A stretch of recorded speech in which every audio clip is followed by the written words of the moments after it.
സങ്കീർത്തനങ്ങൾ 34:15 യഹോവയുടെ കണ്ണ് നീതിമാന്മാരുടെ മേലും അവന്റെ ചെവി അവരുടെ നിലവിളിക്കും തുറന്നിരിക്കുന്നു എന്ന് എഴുതിയിരിക്കുന്നുവല്ലോ.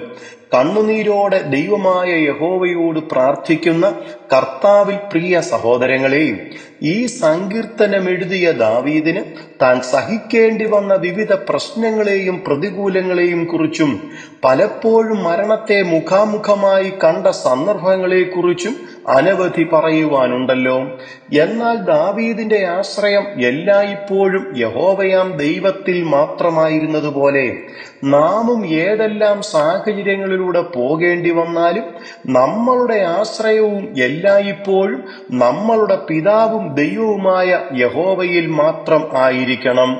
അങ്ങനെയെങ്കിൽ ഇതിന്റെ 17-ാം വാക്യത്തിൽ നീതിമാന്മാർ നിലവിളിച്ചു, യഹോവ കേട്ടു, സകല കഷ്ടങ്ങളിൽ നിന്നും അവരെ വിടുവിച്ചു എന്ന് പറഞ്ഞിരിക്കുന്നത് നമ്മളുടെയും അനുഭവമായി തീരും.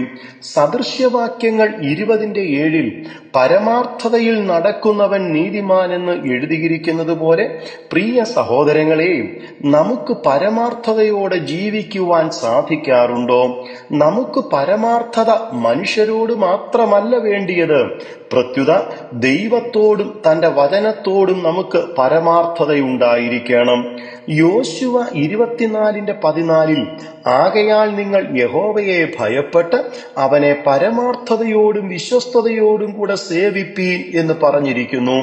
അതുകൊണ്ട് സങ്കീർത്തനം 7:8 കാണുന്നത് പോലെ, യഹോവേ, എന്റെ നീതിക്കും പരമാർത്ഥതയ്ക്കും തക്കവണ്ണം എന്നെ വിധിക്കണമേ എന്ന് പ്രാർത്ഥിക്കുവാൻ നമുക്കും സാധിക്കണം.